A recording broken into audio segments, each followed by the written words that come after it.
Andor introduced us to space sheep, but Tales of the Jedi introduced us to space dogs. Every choice made has led to this. You don't get it? I get it. Ewoks introduced us to space donkeys.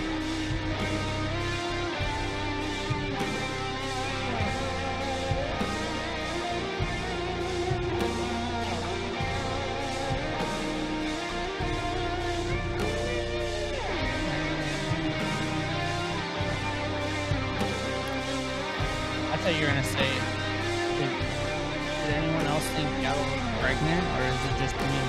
I can't hear you.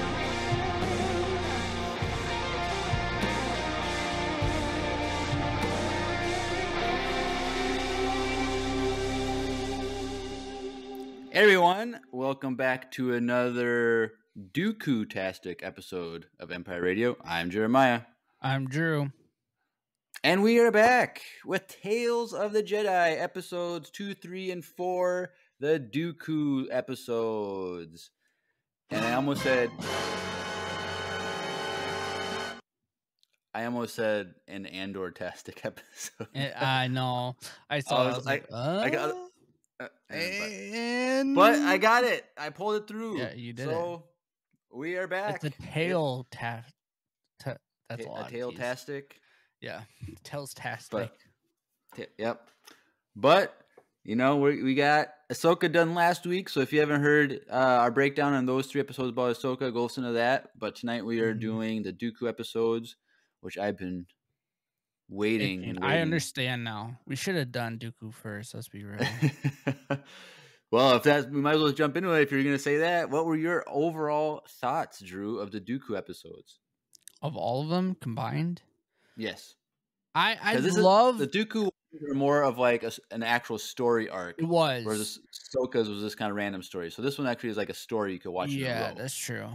It makes me not appreciate the Ahsoka stuff as much now. A little bit more. Because it was like there's certain things in the first one that you realize, oh, he's like he did the Force choke, like he's turning bad, and the music, you know, like that Dooku, the dark music that was like behind him when he did certain things.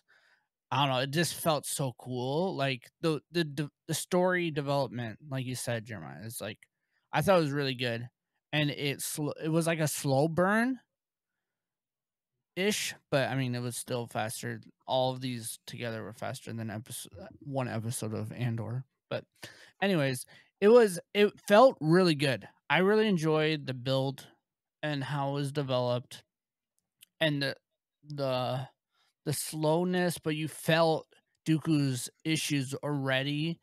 And I love the time jumps too. I don't think they were too close. Like they felt like far enough apart that to make a statement through his, because it made it seem like he had a slower burn, if that makes sense. Right. Like they were like 5 years or something apart per, I guess. I don't know. It's probably more than that. Just because one he had no beard, then he had a brown beard, and then he had a beard turning gray. And well, and one was like, just think of Qui-Gon's development. Yeah, he was like 20-year-old Qui-Gon, and however old he was when he died, he was in his 50s or something. Yeah. So just that alone was showing us like his development of how long it took him to actually turn. And honestly, besides the last scene in the last episode, like I was kind of leaning towards him. Like that whole like when he talked to Qui-Gon about him encountering Maul and how the council didn't take him seriously and stuff. Like I forget how much of that was an impact into that story. And I thought that whoever wrote this episode, or episode 3, really highlighted that part of the struggle with Dooku and the Jedi Council, and kind of how they kind of did it to themselves. And I don't know, I thought it was really good. I really enjoyed it. Yeah. I really, really enjoyed these. So I listened to Dooku Jedi Lost, the audio drama, Mm-hmm. before these episodes came out. I literally the Monday before it came out, I finished it. It's just a quick 6-hour audiobook. And it's really it's a lot of these stories of there's a lot of similar type of stories where he sees issues with the Jedi Order and them being married to the Senate. And so it's interesting because Dooku Jedi Lost and in these 3 episodes, I feel show that the Jedi were pawns of the Senate more than the prequels did. Yep. Because you see that more in the Clone Wars, the show Clone Wars, where it seems like that's where the Jedi are starting to compromise and becoming political and stuff. But based on Jedi Lost and in these 3 episodes, it was a history of decades of the Jedi just doing what the Senate wants and not getting in the way, which it kind of it'd be interesting to go back and watch the prequels and the Clone Wars again to see how much of the Senate stuff was really discussed, because the Dooku stuff is it's more prominent of the relationship between the Senate and the Jedi Council. So a lot of the Dooku Jedi Lost audio drama has Dooku having frustrations with the Jedi Council not taking action when they need to. Mm-hmm. And so makes a lot more sense. And Drew, I want to do a Jedi Lost I'm going to listen to that episode. We'll do that for sure for you guys. There's definitely a lot of noteworthy things to talk about other than just these specific things I just said now. There's other things in there that are worth talking about. And so I should say, when I initially watched these 3 episodes, I thought it retconned a lot of Dooku Jedi Lost, but David in the Discord said there's another Dooku book or something that shows that it wouldn't retcon. So what I mean is, not to be too spoilery, but in Jedi Dooku Lost, he at a point steps down, resigns from the Jedi Order, and then I see him walking around in the Jedi Temple.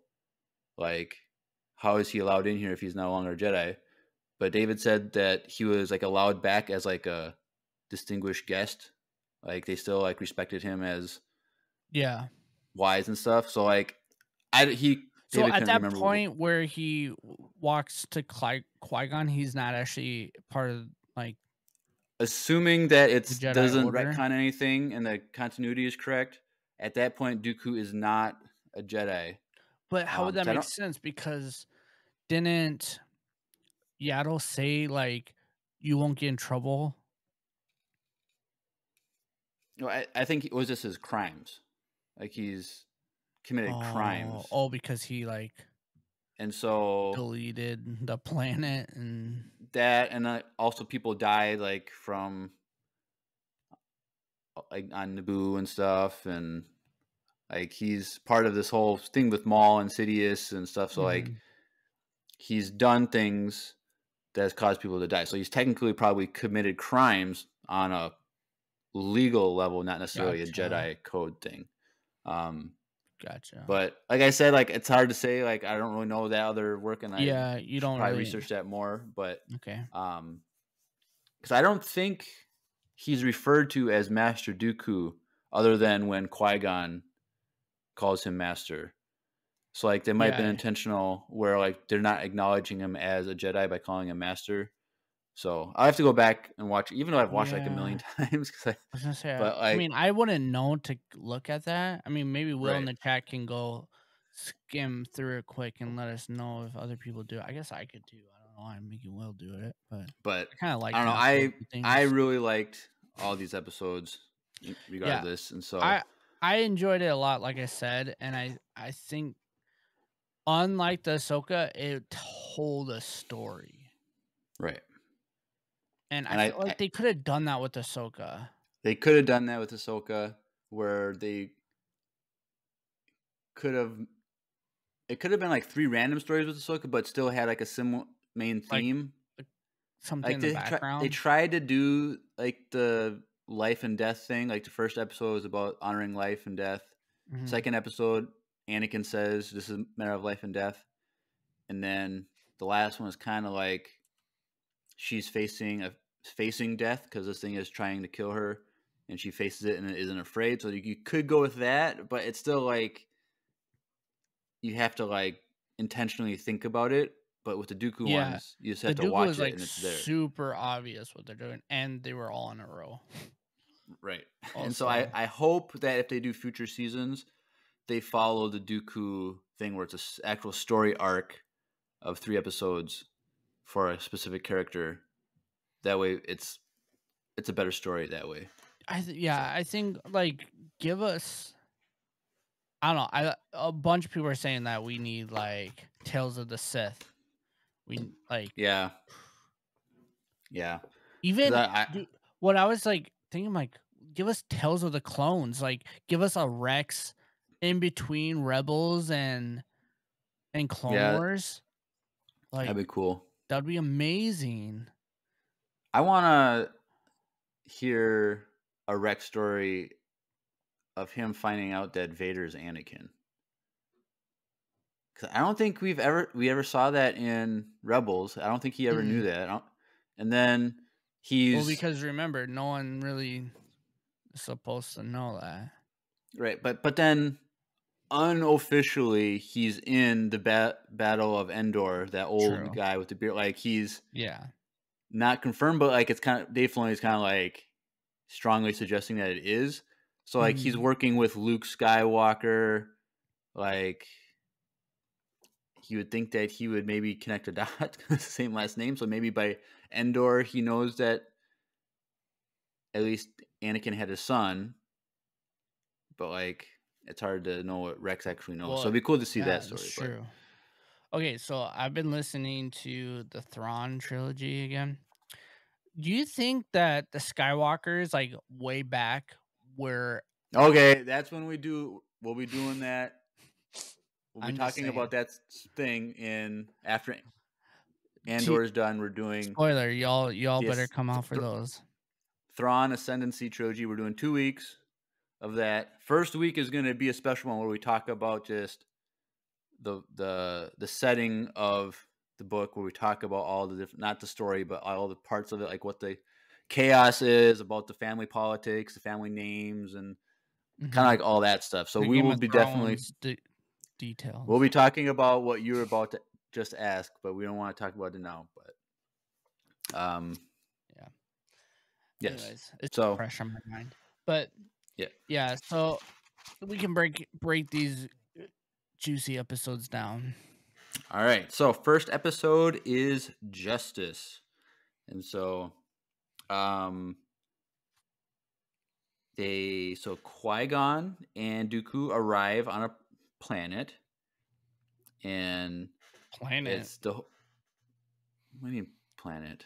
In quotation marks. It's barely anything at this point. It's basically looks like it went through a whole what it reminded me of?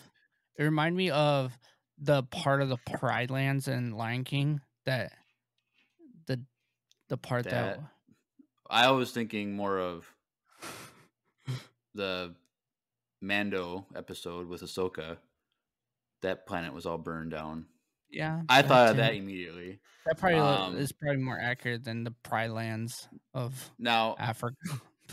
Now, one person, a YouTube channel that I watch, when they were doing a reaction to,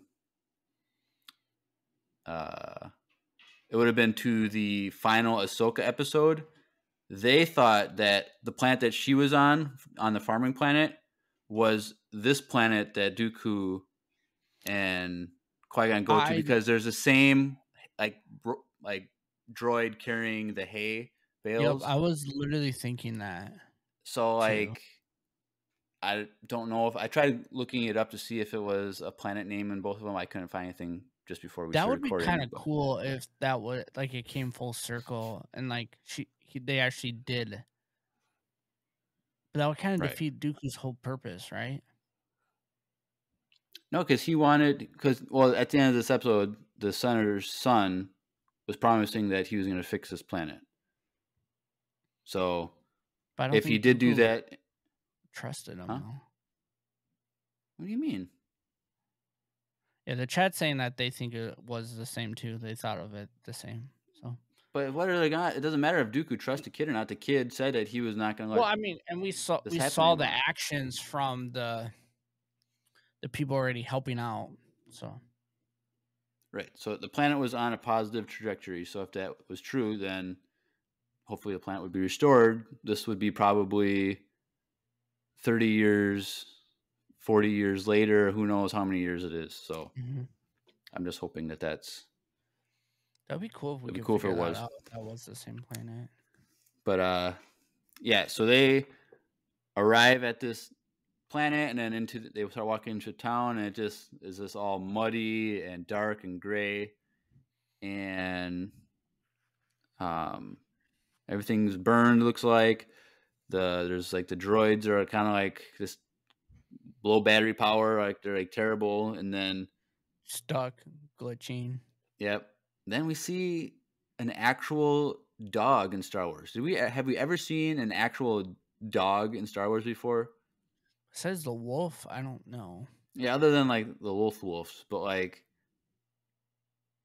we always see this like random like alien dogs, like the mastiffs that the Tusken Raiders have, and like some other dog like creatures, but they're not like actual. Did we see the full body of that dog?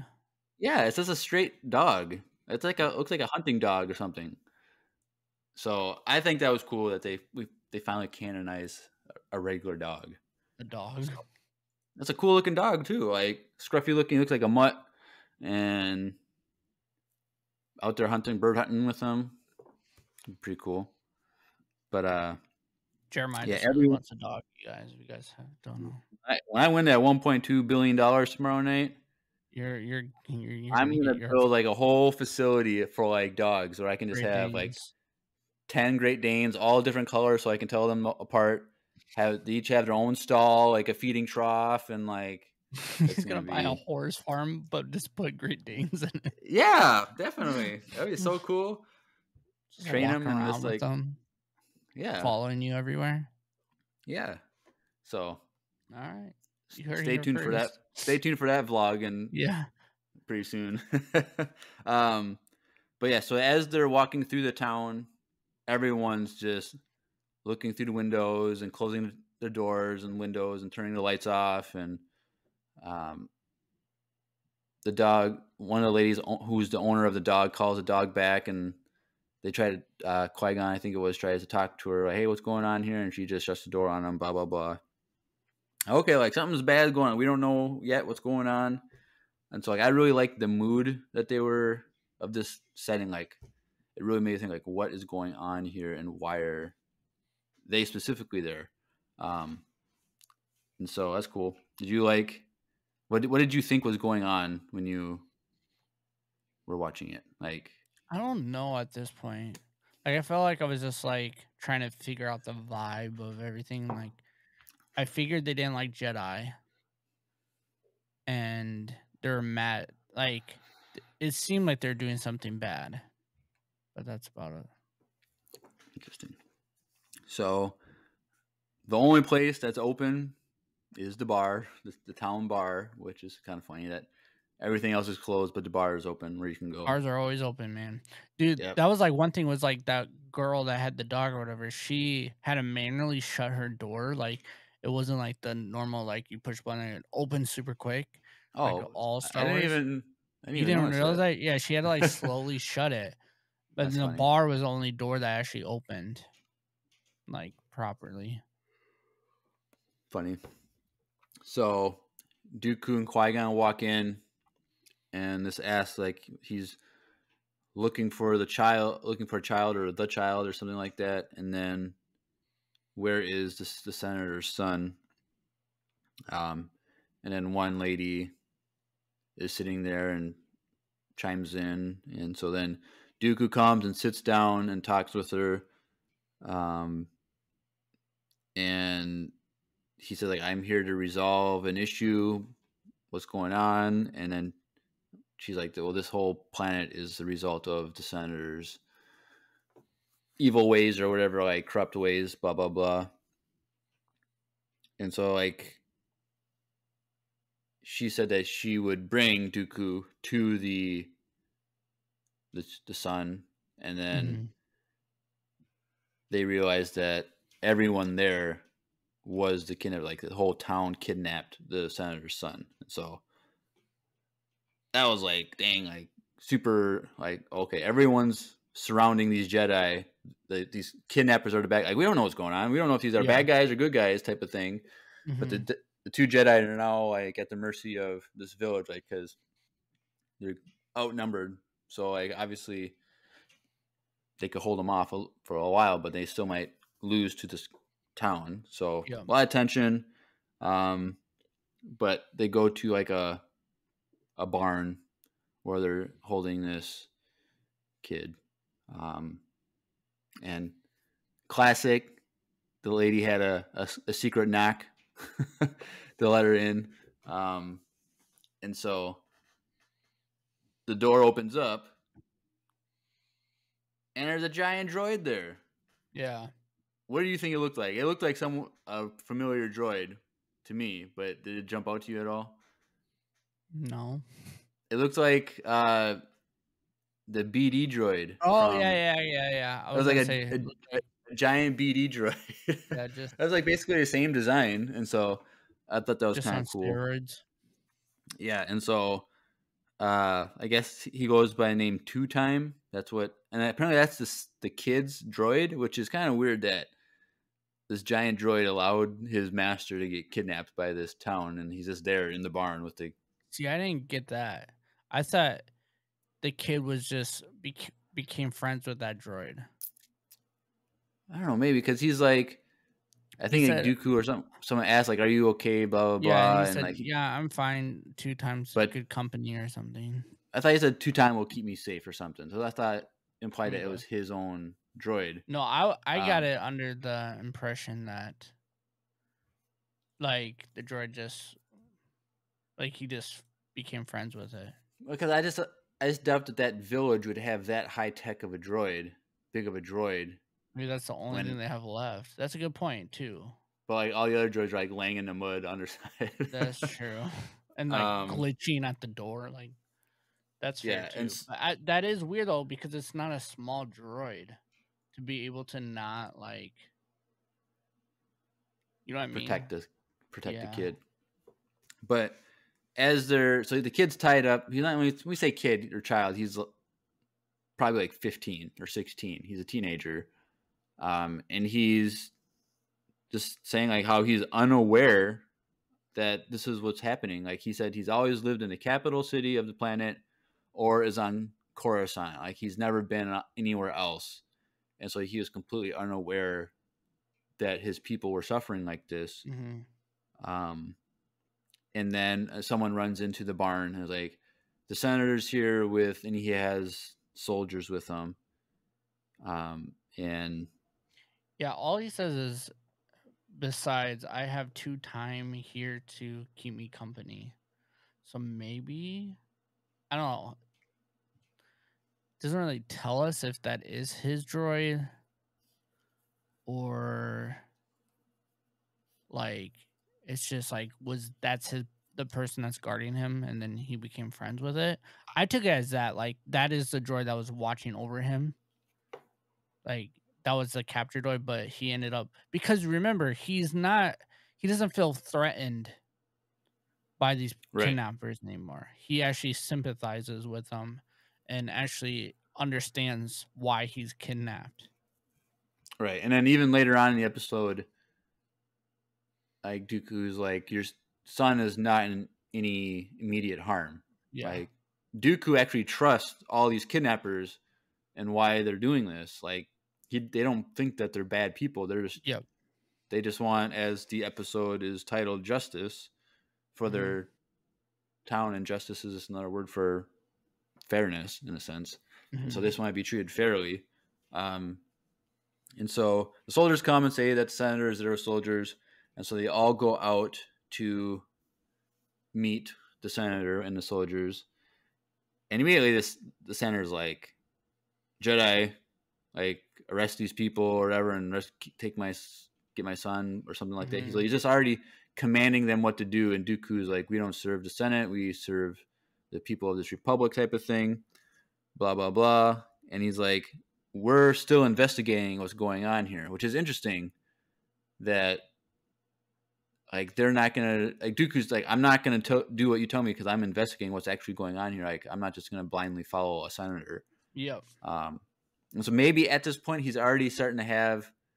I think it was already having seeing the issues. corruption. Because in Dooku Jedi Lost, like, you see Dooku from when he's a kid all the way up until he's like 50 years old or something like that. And so you don't see that. So I had the actual, it's not the book, it's technically the script, so I could read along with it. So it's not a novel. Oh, you actually got that too? Yeah, just because I can't just listen. I was going to say, I can't imagine you just sitting in there, not looking at your computer in the room, like, listening. Yeah, I can't do that. So I bought the book too, and they actually have little images. Not images, but they have like prompts. Like, because if you were to use this as a script, it says like, oh, okay, this person is here, here, and here. Oh. And it kind of gives like, this person is, and it did ages for Dooku at different parts. And I think one of them was 50 years old, like towards the end of the book. So like you don't get that if you just listen are just listening.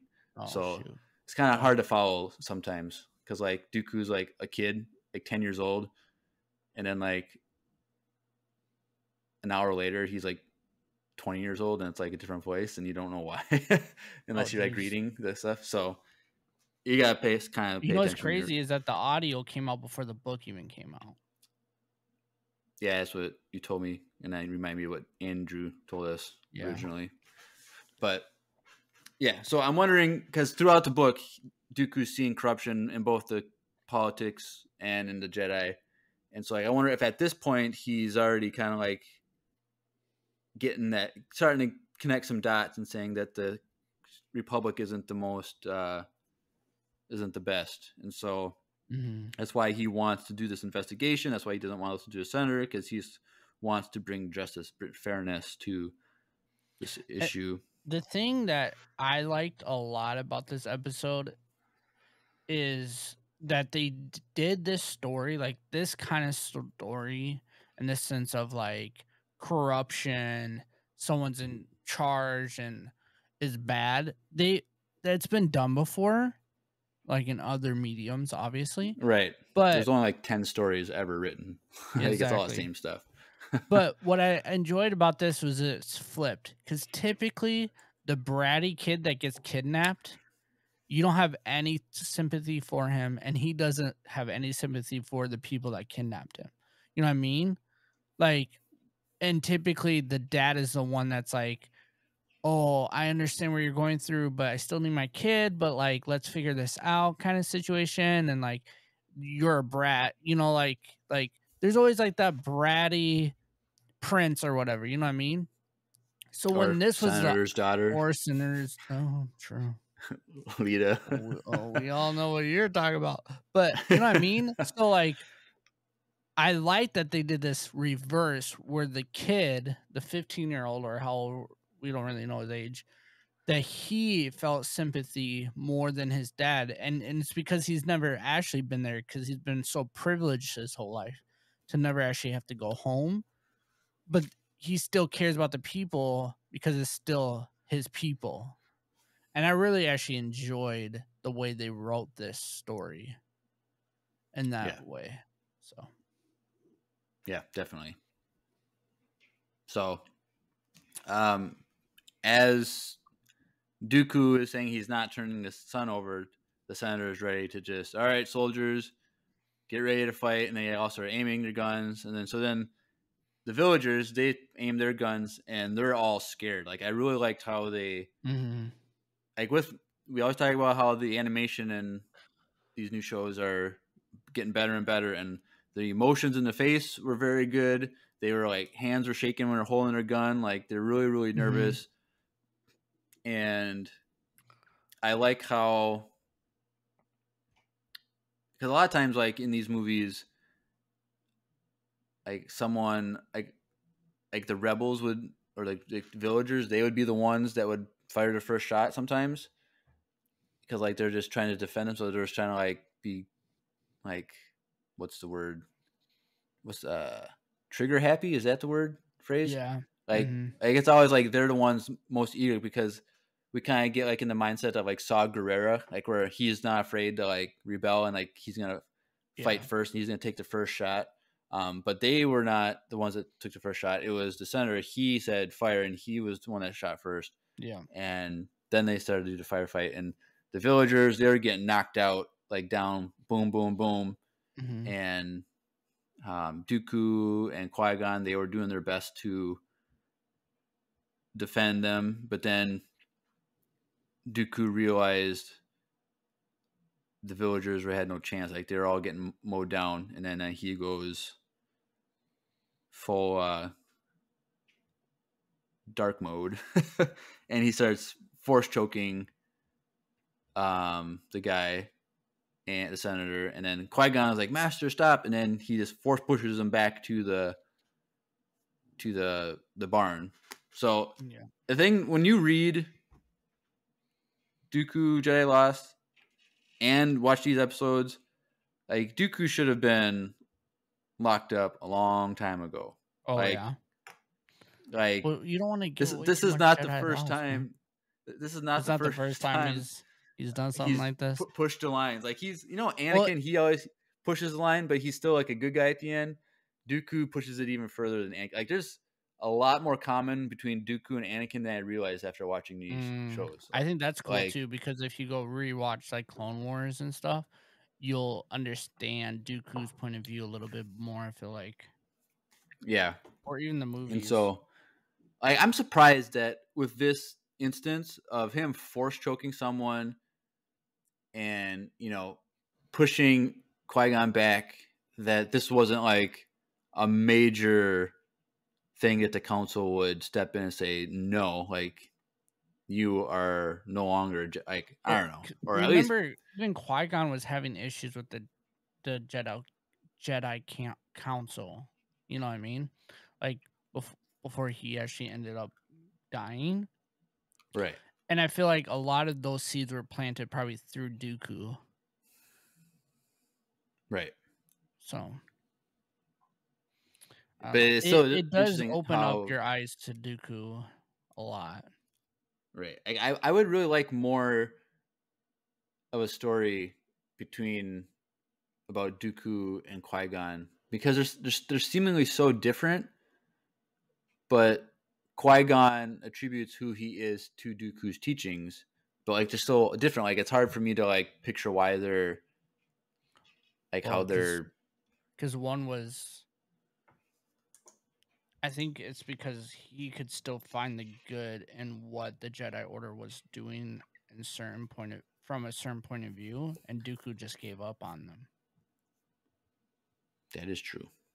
Because like in this point, Dooku's still trying to find that goodness. He didn't give up yet, but at a certain point, he just gives up.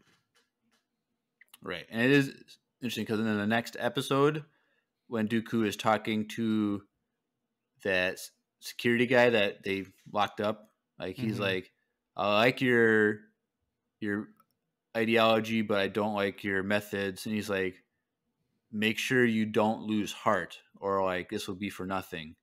And it's almost like Dooku lost his heart and everything. Dooku didn't listen to his own words at the end of the day. Right. Because he thought it was just too corrupt. He forgot what he was actually fighting for.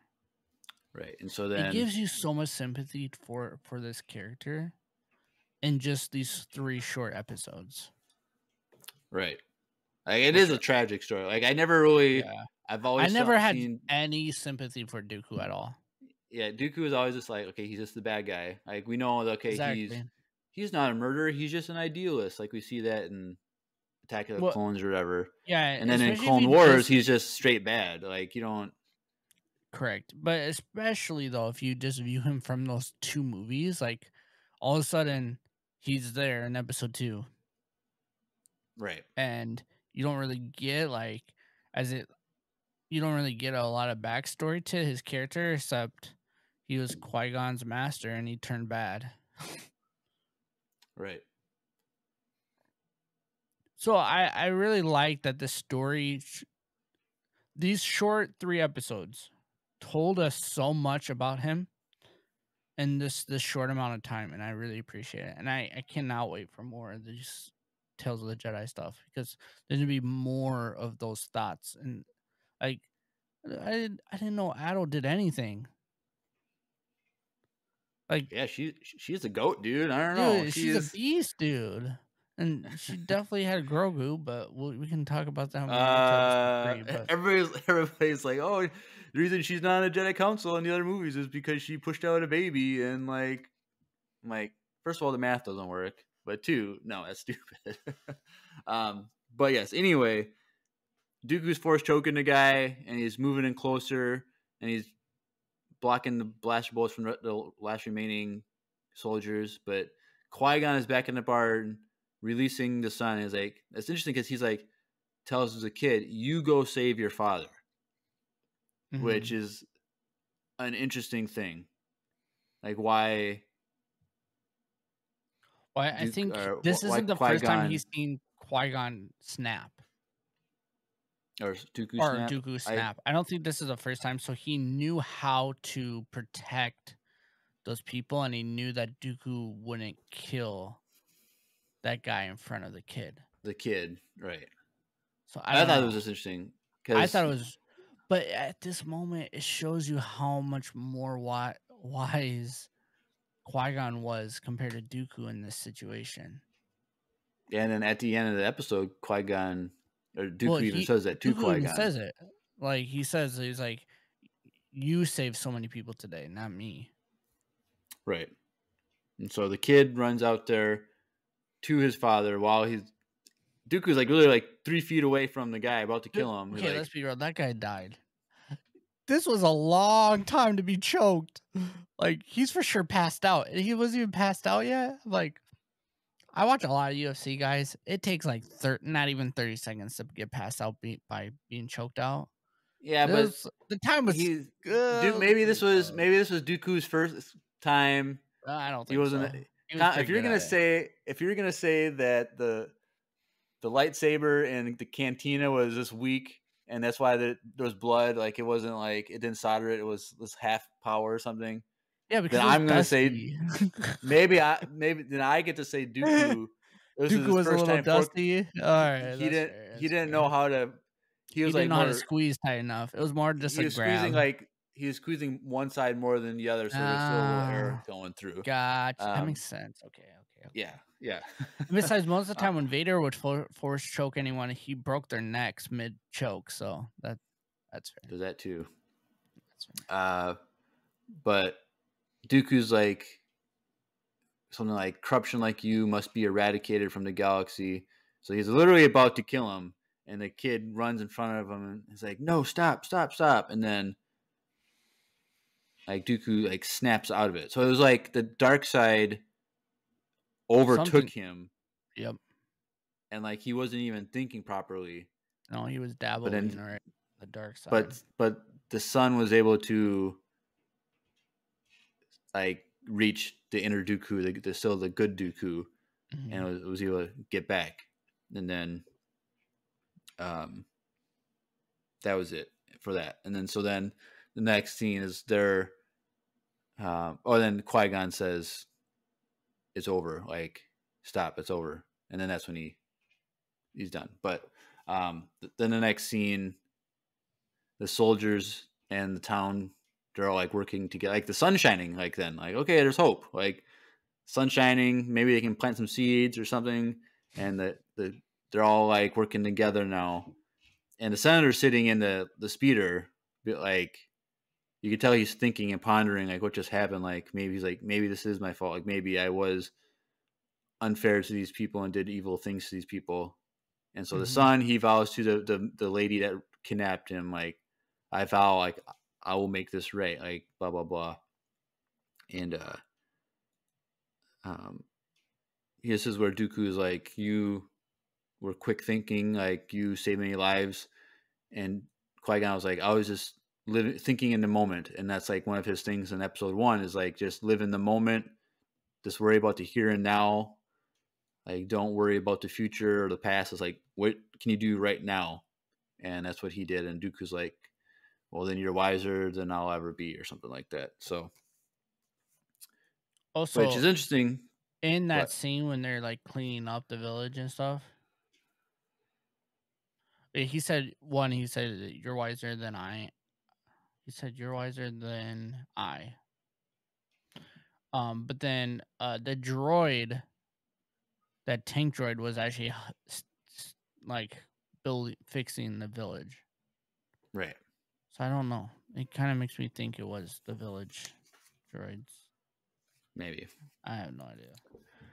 But it's also interesting how in Attack of the Clones, when Dooku is talking to Obi-Wan, when Obi-Wan's like locked up in those like whatever, he's like, I wish Qui-Gon was here to help me right now.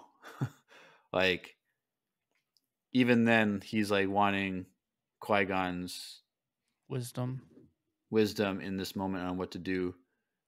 And in the final episode, like when Dooku is confronting Sidious, he's like, Qui-Gon could have been an ally for us. And like, because that's what Dooku thinks, that what he is doing is what's best for the he's galaxy. Still blind in that moment. He still doesn't understand that he's bad. Right, but he's still thinking like, I serve the people of this republic, not the Jedi Council, not the senators. Like, so like he thinks that Qui-Gon would be on that because Qui-Gon doesn't care about being about the council. He's just going to do his own thing. And so Dooku thinks that Qui-Gon is wiser than himself and would join his efforts to like help the people of the galaxy, because that's literally what Dooku thinks he's doing. Is he's helping the galaxy. I feel like a lot of people think that he would. Of not. What? I don't know. There's so many theories about like what if he actually trained Anakin and how. Oh yeah, Andrew is all about that. Like if Qui-Gon raised Anakin wouldn't have turned to the dark side, which possibly, who knows? All is as the Force wills it, as we know. So. Well, that's why we need a what if animated series of Star Wars. And that needs to be one of the main story plots. Yeah. All right, Disney. I'll text Dave and John afterwards. Say, hey, get the ball rolling on this. Come on, snappity snap. But any more thoughts on this first episode? Nope, I enjoyed it. Unlike the first episode of the Ahsoka, I liked it. Okay. All right. Well, before we jump into the second episode, let's listen to a little commercial. You know, this first episode ended on a cheerful note, so let's hear a cheerful commercial from Lucy, who's always cheerful. True. Hey everyone, Lucy here, and I'm pleased to tell you that some of my fellow Empire Radio listeners and I made a fantastic original Star Wars audio drama, all through sending voicemails to the pod. It's called the Voicemail Cinematic Universe. Here's the thing. We need your help. The Empire's goal is to get an illustration made by us listeners for every single voicemail, and we have quite a ways to go. So if you have any sort of artistic abilities, join the crew. Any type of media is welcome. Lego scenes, digital art, paintings, you could even make food art. If you answer this call to action, there's a link in the description that leads directly to a Google Doc. It tells you exactly how to submit your art. This whole VCU project will be 100% fan-made, and we can't wait to see everyone's work. In the words of Emperor Palpatine, do it. Do it. Do it. All right, cool. Yep, if you're an artist, we need your help. Just click the link in the description, and you can get on that. We need a lot more voicemails to be illustrated, so we haven't gotten one in a hot minute. So this Christmas deadline that I was hoping for, I'm getting a little worried. But if you're it's like 2 months away. Not even. If you're like listening and you're like in less than 2 months away. But if you work like at an art studio or something, and you have this like a whole team, just get on it. Just illustrate this whole thing. Like, let's get it done. Sure. But you're not here to listen to little commercials. You're here to listen about Dooku. So this next episode, well, the third episode of the show, but the second episode of the Dooku arc is called Choices, which is an interesting have title. A choice. Do we? Do we really have free will, Drew? Well, unless you believe that this is all a simulation and we don't have a choice to do anything, and every time you go to sleep and you have dreams, that's a real reality. Dang, Drew, that's like the deepest thing you've ever said on this show. Yep. Yep. Well, when we started, my counter to that is everyone that believes that ever talks about that, they're so rich, and poor people wouldn't say that. Something like that. But when we start our philosophy podcast, we'll talk about that more in depth. But so yes, choices. And so this one takes place probably, who knows, like 10 years later or something. And this is an episode with Dooku and Mace Windu, which is interesting. Which we knew from the trailer anyway, but it's just interesting seeing their dynamic. Because, like, I know a lot of people kind of hated Mace Windu from the movies. Why? But I never really understood it. But, like, I'm mad that we still don't. He hasn't come back for anything yet. Well, he's dead. He's not dead. He got thrown out the window. He fell. If you fall, you're not dead. To the window, okay? He was to the wall. He was down for the count. I think he's dead. Window, I think he's dead, but who knows? But I felt like Mace in this episode was a lot different than what we see in the movies and in the Clone Wars. So it was just kind of weird seeing him like this. But then again, this could be 10 years before episode 1 or 15 years before episode 1 or something like that. So it's like people change. What did you not like about it? Well, like, he just seemed like he was just very blind. I don't know, like, because you see him in the Clone Wars doing good for people, but like here, like, he didn't care about. He was like, we just have our orders from the Jedi Council. We're not here to investigate. And like he had no heart in wanting justice for this Jedi cat tree. So I thought he was kind of weird. I feel like though Dooku's character has always been like whatever the Jedi Council says goes. Right. And it seemed like his character in this episode, it seemed like he kind of was like that because he was already appointed to the Jedi Council. He just didn't say anything. Dooku questioned if he knew beforehand. Yeah. But Mace didn't really answer the question. He's like, this is just as much of a surprise to me as it is you, but that doesn't really answer his question. But he probably maybe he didn't know, but he probably knew that he was going to be probably up for the role. It's not like a random pick. It wasn't like, and the next one out of the hat, I guess is... No, I'm pretty sure he was probably runner up. Like, it was going to happen at some point. And I mean, if you're kissing everyone in the Jedi Council's butt all the time, they're going to pick you to go sit on there. You know what I mean? Like, it seemed like he was probably buddies with everyone. And Dooku's the quite opposite. Right. Like, that is not Dooku's role. That is not what Dooku wants. He cares about... He's worried that the Senate and the people that they're getting orders from are corrupting the galaxy in their own way. Which... Yeah, but he ends up signing up with someone that creates it way worse. But he So doesn't know that.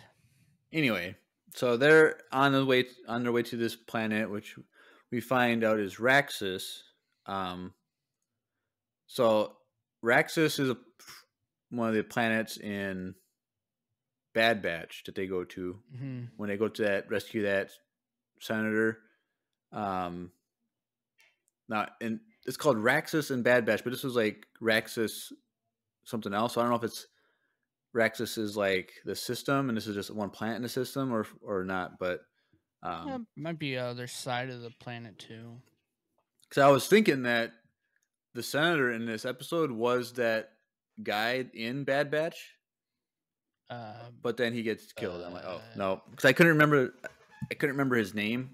So like I didn't know if it was Lyric or not, but it's not. Spoiler alert. But So there's like two things in this episode that kind of took me out of the episode itself, and I'll just say them right now. The guard's long fingernails, claw things, kind of just threw me off. I don't understand why they have long nails. And then the main guy that had like all the face issues, the guy the younger guy or whatever, his face is so squared that the paintbrush strokes that are so prominent now in this style of animation makes him look like a piece of wood. oh, I didn't know this. His skin tone. So I was like, it kind of like what it kept making me think of, like he just looked like a wood doll. I don't know the other soldier guy with the eyes that were different colors. That was one was brown, one was blue. I was like, okay. I don't understand like the significance. I didn't understand the significance of like why they would even do that. Like I know it's like a random one. Maybe he's a blinded one. I think it was a blind eye. I thought it was just a blue eye and then a brown eye. But I don't know. Isn't the reason why dogs have that is because they had like a sibling that passed or something? Isn't that like something? That's not a thing. That's not how it works. It's just genetics. Oh, I thought they just like ate the other one in utero and then they got their eye. What? I don't know anything about it. That's. I don't know how it works. Well, when we start a conspiracy theory podcast, we'll get into that too. But anyway, let's get back to this episode. Will be about why some people have two different color eyes. Yeah, but even though there's probably a medical reason why. So anyway, Mace Windu and Dooku are sent to this planet to retrieve a body of a Jedi that was killed. Her name is Katri, and she looks to be the same species as Jedi Luminara and Barriss Offee. I wish that species just can't remember the name of that species. But so Dooku's like, this doesn't make sense at all. Like, why was she killed but the senator survived? Yeah. Like, why would that make any sense? So like, we need to investigate like what the issue is going on here. But Mace Windu's like, that's not our orders. This is a political issue. Like, we're not a part of the council, so we can't step in unless the council tells us to. And they're just told us to get the body. Which is interesting that the council doesn't care about, like, why wouldn't they care, like, that a Jedi was killed? And I think that's Dooku's issue. It's like, why wouldn't they bother with that? But, like, she was also a council member. It's not like she was just some low-ranking. Yeah, it's not like she was like a Padawan or something. Like, she's literally a Jedi council member, one of the top Jedi in the whole entire order, and they don't want to investigate. Sussed. And so, like, Dooku's like, we're gonna investigate, and he's like, Mace, sometimes your adherence to rules is admirable, but other times it's maddening. Like, he just following rules. It can be good. Sometimes it can be mad, like, because like Dooku just wants results, and the rules that Mace wants to do is getting in the way. But they land on the planet. They get greeted by some guards or whatever, and they escort them to talk to the senator. The senator was saying that he went back to the planet because to talk with some rebels because they were threatening war. And Dooku's like, that doesn't make sense. Like, why are you gonna go talk to rebels without your security team? Like, that doesn't make sense. Yeah, Like, well, at the beginning, I literally I was like, oh, this guy is definitely, he did it. The whole time I was like, he did it. And even, I mean, after their conversation, even what's the name was like, well, this is a little sus. Like, yeah, no one believes this dude. Right. And so like, but the thing is like we find out that the senator isn't the one guilty. Like, he's still a victim too, because he's being basically held hostage by his security team. Mm-hmm. But even in the middle of this conversation, Mace was like, oh, can we just get the body and leave? Like, what? And so Dooku's like, afterwards, it's like, if you died, wouldn't you want Master Katri to like investigate on your behalf? Like, why wouldn't you investigate on her behalf, type of thing? But they go out into the forest where they supposedly were gonna meet with rebels or whatever, and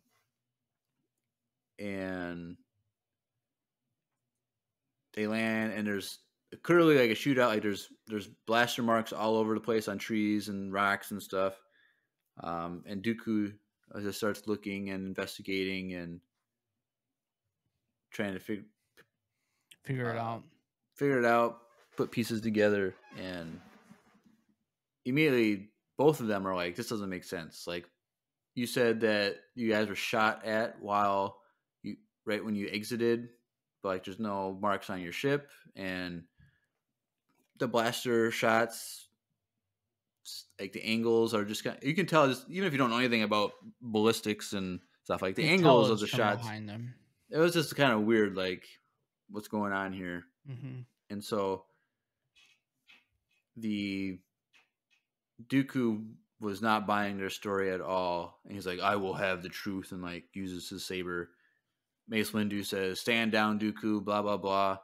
And then the senator was like, him and hawing, and he's like, it was the guards, they killed her, blah blah blah, and starts running to the Jedi to be protected by them, and they immediately shoot him, and he's dead. R.I.P. And so then there's a whole shootout, blah blah blah, and then these droids fall from the trees. Now it's kind of interesting, before the shootout happens, when there's like the view from like up in the trees looking down, you actually see one of those droids right on the side of the camera. Oh, really? Like, it looks like it's the tree trunk that's blocking the camera, but like, if you look at it, it's actually a droid just perched up there in the shadow, which is kind of funny when you go back and look. But there's a shootout, and it's kind of like cool because versus guards, and then these droids drop down and they're surrounded, and it was just kind of really cool seeing Dooku and Mace take out all these droids while fighting off guards too. And it was Dooku, he cut a tree down and like pushed him on top of the droids. Like, it was really cool doing that. It's like the first droids too. Yeah, it got really like dusty and smoky, and then like you see Mace and Dooku like jump out of the dust with their sabers on. Like, I thought that was a really cool scene. And then everyone's dead except for the main guy with the two colored eyes, and then the younger guy, which I'm assuming was maybe his father's son. Yeah, I kind of got thinking. I got that kind of vibe. It doesn't really say, but they're both disarmed, and then the son is like, what were we gonna say? The son was like, because they're like, why didn't you kill the senator like then with Katri? And they're like, well, the Jedi are just pawns of the Senate, blah blah blah, corrupt Senate, and it was kind of like it was kind of like they wanted to show an example of like, we're gonna kill one person we think is corrupt, the Jedi, to put fear in the senator's head. Like, if you don't do what we say, we're gonna do the same to you, type of thing.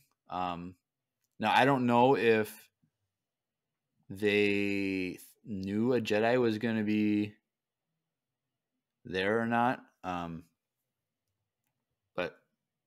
I don't know, maybe it was an extra bonus for them to take out a Jedi. But yes, the kid, the younger guy, son, he grabs his blaster that got dropped on the ground, and he tries to shoot Mace. Mace blocks it, boom, boom, and redirects it back at the kid, and he kills him.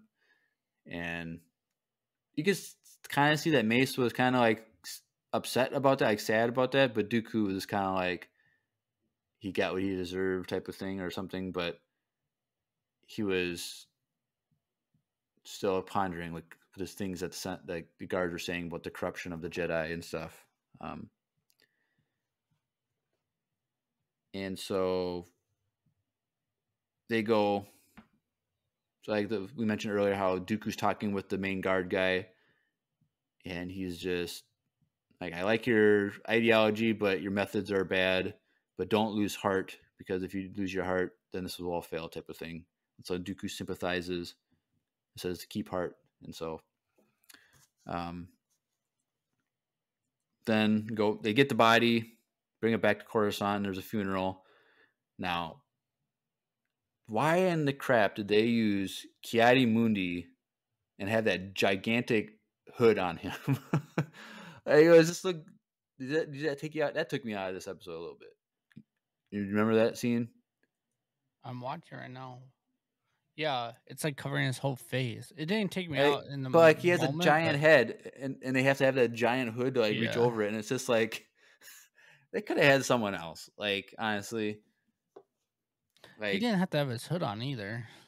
Right, but like the hood just looked weird on this, like a big cone head with the hood. Like, it was just, I don't know. But and then that laser thing that goes through, is that how they like cremate them? I don't know, because we see that, I think we see it once in Clone Wars. Because that was my take. I'm like, I wonder if it's just like, so it like heats up inside there and then comes out. That's what it seems like, but I feel like they do burn all the Jedis. Right. Like, I was thinking how, I think it was the episode arc in Clone Wars when Obi-Wan fakes his death, and then he gets the shapeshifter face thing. But like, I felt like they did that same thing with Obi-Wan's body. So it's like they pretended to cremate him, but like, how could you pretend to cremate him in that contraption if it closes? Because I remember seeing that pillar of light in the Clone Wars, I think. So I assume it is. They can probably just figure out how to shine a light if they're faking it like they did. But yeah, I don't know. That's what I was guessing was what it was. But yeah, and so bunch of Jedi in there, bunch of cool people. Like, I want to like those two Jedi that Mace Windu were standing next to. Like, I want to know who that lady, and I seem like her Padawan. Because it looked like it was Mace, his wife and son, or something. How they were just standing there together. But yep. So there's a funeral, and then afterwards, Dooku is on like a balcony, like rooftop thing or something, and looking out at the sunset type of thing. And Yoda's in there too. Yeah, Yoda's there.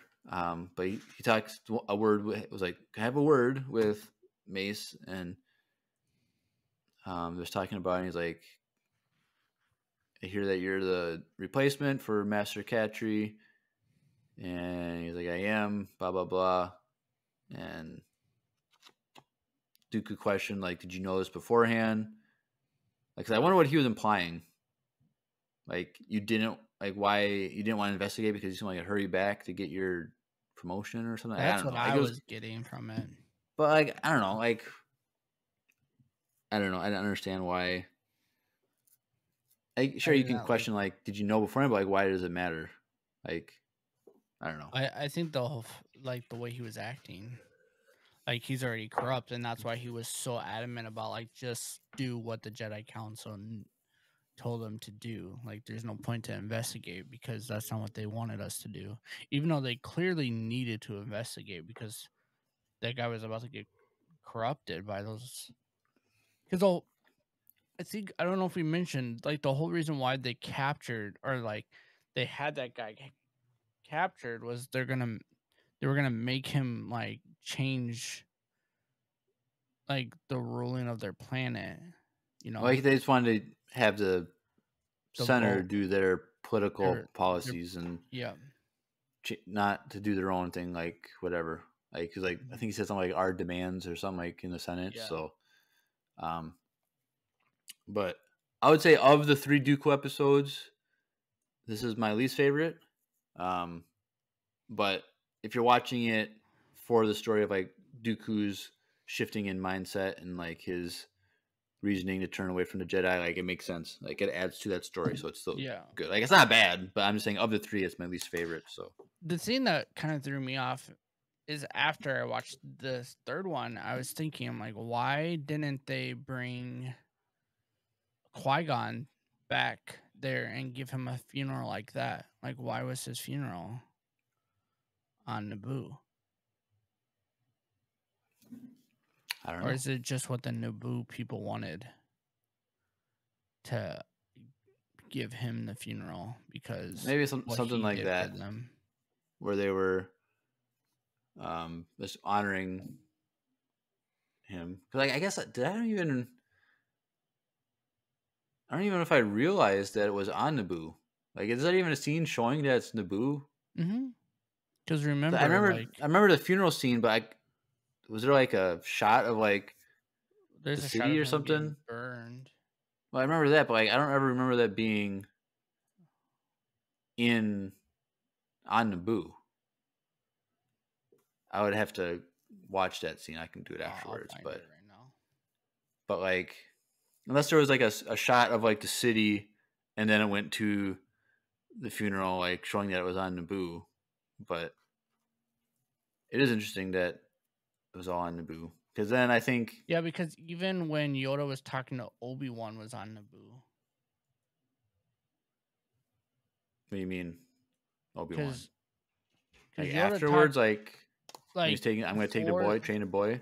Yeah, that was before the burning. That And was on Naboo. That was on Naboo because they show like the building that has like the waterfall sticking out of it, and it's clearly not Coruscant. And Yeah, there's no water on course. no, I don't know. I have to go. Let's go and there's back and watch birds that. flying in the background and stuff, and then he's talking to him. And then and then you can kind of tell like That's crazy because then Palpatine is there. They show like the round building, like it definitely looks like Naboo, but it just doesn't make sense why. To me, it kind of threw me off. Like, why is it there? But maybe it's just because that's what they wanted because they have like all the other people. But it's interesting though because there. Palpatine is at that funeral. Yes, he is. So he literally went from watching. Oh yeah, does that make sense? Yes. Oh, because it's not right after. Because Yaddle right was like, before. the council's about to leave for Naboo because that's where the funeral is. So at that point, the council hasn't left yet. But all that stuff that went down between Yaddle and Dooku, Palpatine gains a new Sith Lord and then goes off to Naboo to be at the funeral, which is interesting. That because then Yoda is like, you know, about the rule of 2. Like, did we kill the master or the apprentice? And at this point, there's already a new apprentice. So like, there's already 2 people in place because there's always 2, and there's literally 2 right away after the death of the There's always 2, one, which is interesting. And so, yeah, but that's this episode. Choices. It's always about choices, apparently. And Dooku made choices to go against the council's orders, and so he made choices. Anything else about this episode, Drew, before we get our next commercial? No. Well, let's have a little commercial break. And if you like coffee or tea and you want the best coffee or tea that money can buy, take a listen to our ad from Wesley. You have a choice. You can choose Folgers or you can choose our ad. Yes, but once you taste Wesley Andrews coffee or tea, you'll no longer have a choice. You'll only be doing Wesley Andrews. So let's listen. Hey everyone, Andrew here. I'm pleased to tell you that the sponsor of today's episode is Wesley Andrews Coffee and Tea. If you don't know anything about Wesley Andrews, you definitely should. They're an award-winning coffee roaster and shop in Minneapolis, Minnesota, and they make fantastic coffee. The awesome thing is that whether you live in the Twin Cities or not, you can get their coffee beans delivered straight to your door by ordering them online. They even have a subscription service that ensures you never run out of amazing coffee. If you've been looking for some new coffee to try or a way to elevate your normal coffee routine, now's your chance. Head over to wesleyandrews.cc, use the code Empire Radio, that's with a capital E and a capital R with no space at checkout, to get 15% off your first purchase of any bags of coffee or a coffee subscription. I can't think of a better deal. Get 15% off some great coffee, support a small business, and support your favorite Star Wars podcast. In the words of Emperor Palpatine, do it.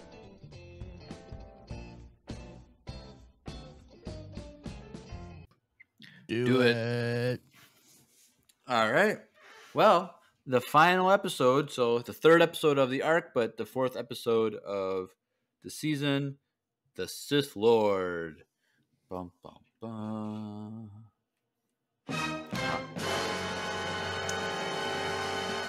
You weren't ready with the button. Come on. So I was like, okay, what is this going to be about? Like, is this about Dooku becoming a Sith Lord? Is it about Sidious being the Sith Lord? And the answer is yes, it's both. Probably. We don't know. Yeah. I absolutely love this episode. Yeah, this episode was my favorite.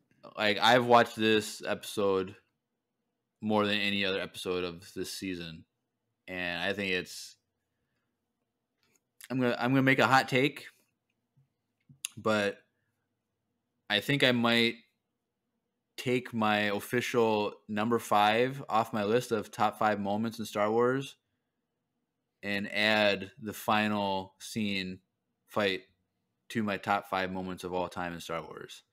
So that final fight was just the whole tension, the whole discussion, everything. It was dark. It was amazing. There was so much, like, just knowing now what happened with, like, the archives, with knowing that Dooku was around during Grogu's mom. There's so much. Okay, get out of here. But, like, Qui-Gon speaking to Dooku, like, after he faced Maul for the first time, and then, like, learning about Yaddle, like, she's literally just sitting in a chair in the first movie, and that's all we see of her. She never talks. We just see her sitting there. I never thought, 1, that's what she sounded like, and 2, what she was capable of. But, did you see who voiced her? I did not. Dallas Bryce Howard. Oh, really? Yeah, dude. I love her more and more that she's involved in Star Wars. Like her, but that's kind of cool. It's because she's an actress. She's acting. That's what you do, right? Okay, don't do your crickets. That's 100% true. She's an actress. It's true. No, she's good. But I just didn't think. I kind of just assumed she would talk backwards like Yoda, but I think I have my theory is they knew about the conversations that she was going to have in this episode need to be clear. Like, because sometimes when you listen to Yoda, you're like, what did he just You're say? like, it was so wise. I don't even know what he said, but yes, Yeah, whatever he but, said. but like Yeah, they you knew can't that do like in this situation. the dialogue had to be clear and precise, and you really had to follow what was going on. I think that's why they did that. That's fair. Also, I think Yoda is also 900 years old, and his brain just doesn't work as well as it works backwards.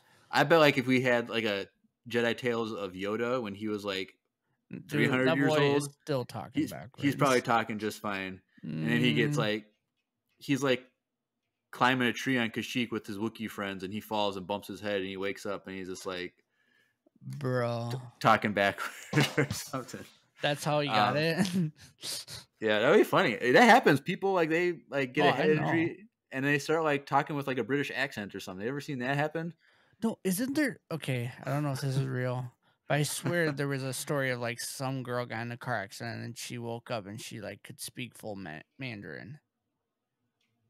I heard that story too. But I don't know if that's real. That's a little stretch. You actually have to like learn the stuff in order to do that. Or like there was also that story that like that happened and they had like an Asian accent. And everyone's like, "Girl, you just racist." It was like a white girl. I've heard the accent thing multiple times though, so there's probably some truth to that. But Asian accent? It's still an accent. It doesn't matter. Like if you've heard an accent before, and your brain just reverts to that after an injury, like it's not your fault. Like it's not your choice. I don't know. Chat, help me out here. I don't know how to respond to this. Anyway, yes, that's my theory. Why she has a clear voice, just because it's necessary for the story. No, I get it. But it was just it kind of threw me off, even though it probably shouldn't throw me off. I just assumed that she talked backwards. I don't know why, but I also assumed that she didn't do this. So, right, like when I first saw her in that chair, she looked like she was about to die at any moment. But she still had brown hair, so she wasn't like gray haired. She's very young. Like, she's probably like what in her 200, 300s? Probably, maybe like she's probably middle age, so she's probably like 400 or 500. Yeah, that's fair.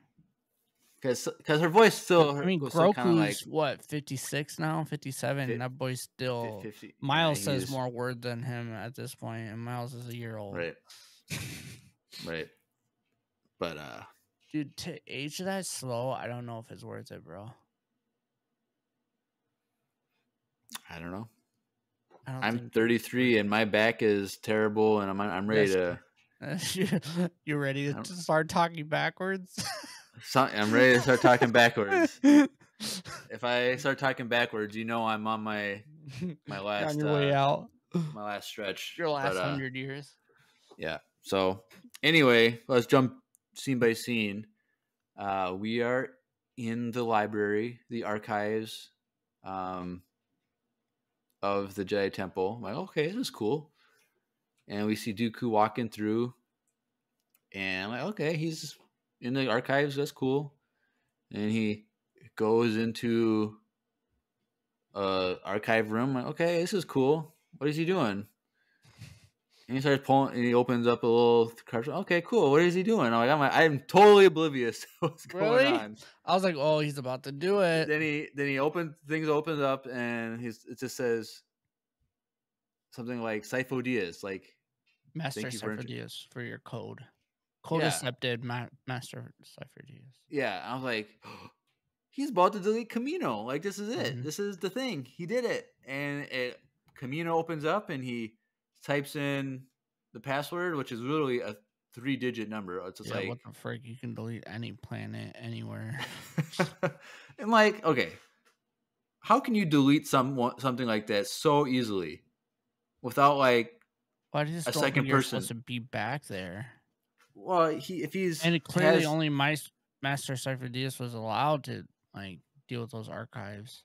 Well, he had access because he's a master, but Sifo Dyas was a master, so he had access to these archives. So that's why he uses code to get in. So that might be one of the reasons why Dooku, if he's no longer a Jedi, he didn't have his own codes to get in. And that's why he had to use Sifo Dyas. If people start asking him. But You would think that if you're going to delete something from the Jedi archives, you would need multiple Jedi to sign off on it. You'd have to have what's her face, the librarian, Jakaska knew, like, she's the head librarian, like, she has to have final say if something's deleted. You would think that would happen. And or like there'd be at least a record of something deleted. Like in our Discord, we have bots that we have programmed to, if a comment is deleted or edited, it shows up in our secret channel that not everyone has access to. Just me, Drew, and the mods, Will and Tanner, we have access to see these records. Like if something's changed or deleted or something, we can see if it happens.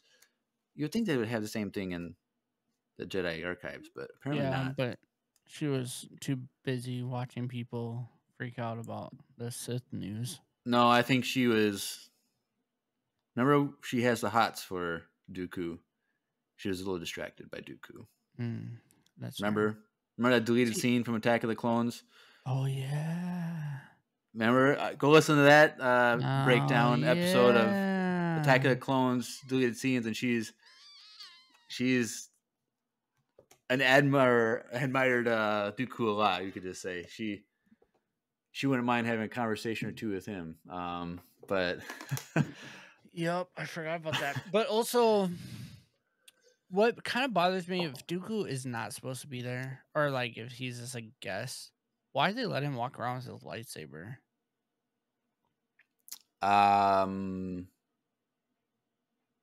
Go read Jedi Lost. Okay. That kind of there's a brief explanation of why that is. So okay, well, as long as you're that, it just kind of, that's my only question. Yeah. So he goes in there, he deletes it under Sifo Dyas's name, and leaves. And when he leaves, all the Jedi are all like chatty.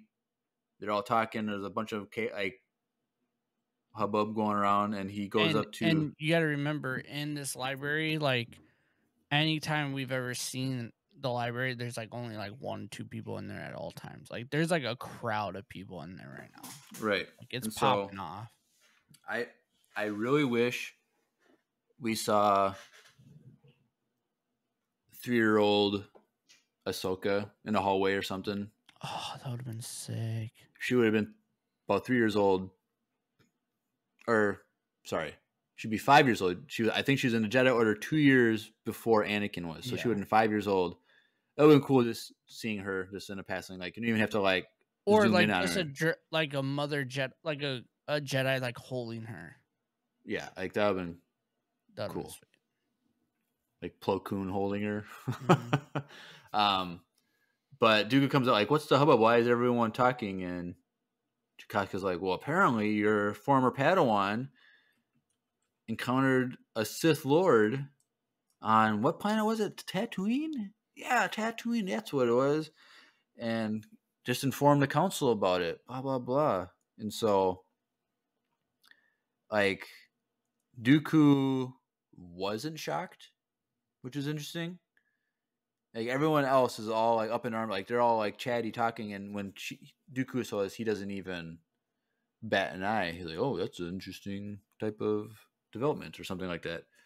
And so, well, the biggest thing is he said, because she said she didn't like believe it, and then he said like, "Is that your thoughts too, or is that the council's thoughts too?" And she said, "Yeah." Like, I think like he was trying to see if the Jedi Council were gonna believe him or not. And so, then the next scene is Qui-Gon walking with Yaddle. Okay, well, before I get to that, I was just like we knew that Dooku was probably. I don't think we ever knew for sure that Dooku was the one that actually deleted the stuff himself. But like we were confirmed that. But it was crazy that now we're in the events of Episode 1. Yeah, which when I was watching, I was like, "Holy crap!" Like it's that quick. Like we're here. It's going down. I'm like, who else are we gonna see? What else is gonna be told us. And then the next scene, Mhm. Qui-Gon is walking with Yaddle.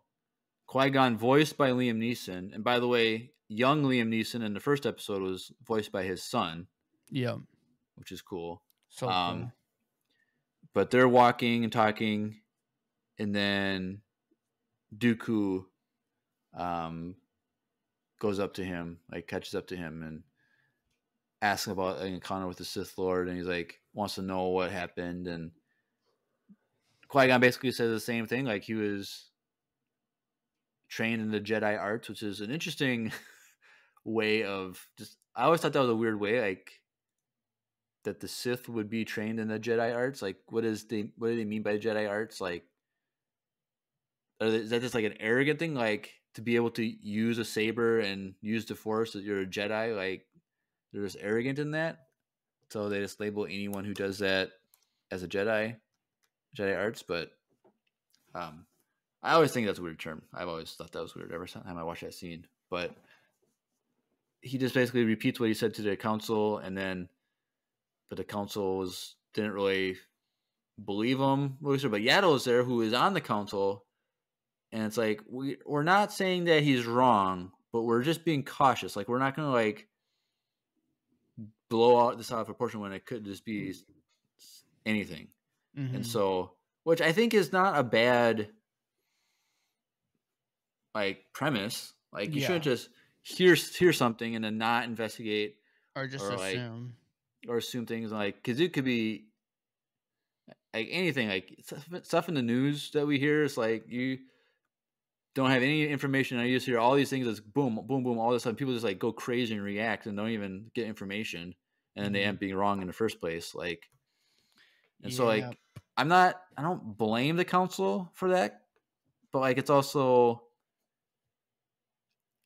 the trend of the council was that they didn't listen, like, to things. They're oblivious to things and didn't take things seriously, which you see in Jedi Lost. Like, you see the council is like dismissing things. And so like last episode, a council member was killed and they didn't even want to investigate. So well, and you got to think, like, it's definitely not, you see it throughout all of the movies too. Like, you can see that they're like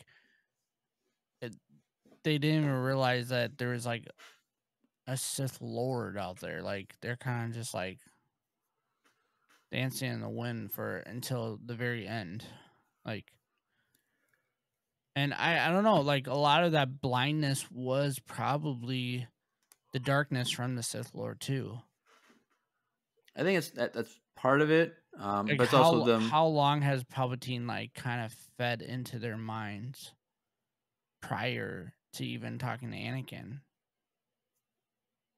I don't know. I think it's just at this point it's mostly the council is married to the Senate. I think that's the main thing, where they're just not paying attention. Palpatine and then later on, as the Clone Wars progresses, the dark side rises and gets stronger, and that blinds them even further. And so, and they were still married to the Senate, which at that point Palpatine was pretty much the Senate. Which I think is, which when we talked about the Light of the Jedi series, those 3 books, like that second book, they are, was it Stellan Geos or whatever, like, was proud to be such involved with the political side, with the Chancellor, and being like married to like the politics in a sense. Like, he was like really proud of that moment.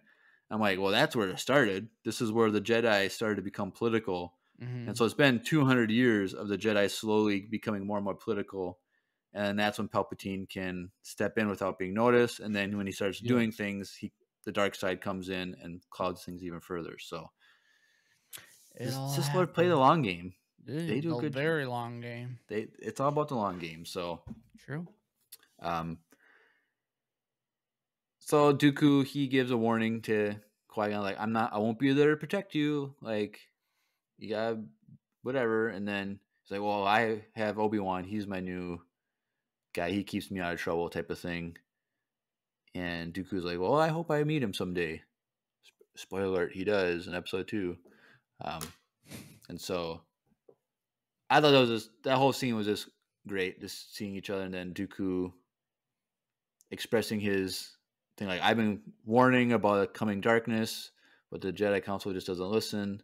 But Yaddle's like, we're just being cautious, okay? Like, she's not like, I don't disagree with anyone. We're not saying anything's wrong. Like, I agree, like, but we got to be cautious. And so, Dooku, he walks one way, Yaddle goes the other way. Dooku goes into a darker part, and then Yaddle goes towards the light in the hallway, which is interesting. Mm-hmm. Which we see later on too. So I'm like, okay, that's cool. And then it cuts to the Jedi Force tree in their courtyard, and they're looking at the tree as leaves are falling from the tree, which is significant in so many ways. Leaves falling off the tree. And he's like, I used to bring Qui-Gon here when he was a boy because he was born on Coruscant, which I don't think we knew. But he was born on Coruscant. We knew through that one book, the Qui-Gon and the whatever. The brothers one? No, the Padawan book. It was like Qui-Gon Obi-Wan book. Yeah, it wasn't called something Brothers or Brothers. I don't remember what it's called, but I remember Andrew was talking about that. Okay, well, he was born on Coruscant and didn't know plant life because there's no plants on Coruscant. So he was fascinated by the tree. And then Yaddle says that the council is leaving for Naboo for the funeral. And even when she like walked up to him and he was talking, like you can tell she was sad. Like she was already feeling like pain. Right, and I forgot to mention with the previous scene with Qui-Gon, when Qui-Gon walks away, Yaddle looks at Dooku and is like, "Are you okay?" Like, she senses something is off. And so then, this is literally 2 days later. She's like, "We're on our way." Like the council, she doesn't say we. I think she says the council is on their way to, because we have to make sure to be. I need to watch it again to see if what she says exactly. But at this point, she's no longer on the council because she says that she steps down after what happened. Excuse me. But she's like, they're going on their way for the funeral, but Dooku's like, says something like, I don't think I'll be welcome there or something, or I don't think I should be there or something. And he starts to walk away, and he's like, it's this time to let go of Qui-Gon. And Yaddle's like, do you think you can do that? And he's like, I have no choice. So during this whole scene, like the music is this getting at you. And so Dooku, he gets in his ship and flies off, and then you see another smaller ship go after him. Like, okay, she's following him. Like, what's going to happen? Well, I think the biggest thing that we kind of mentioned, like, kind of skipped over a little bit with this conversation is that, like, she said that they're leaving, the council is leaving or whatever, and then he said that he doesn't want to be a part of it, or, like, he shouldn't go, and then he said, are you holding the council responsible? And then he said, what did he say? Qui-Gon would have held them responsible.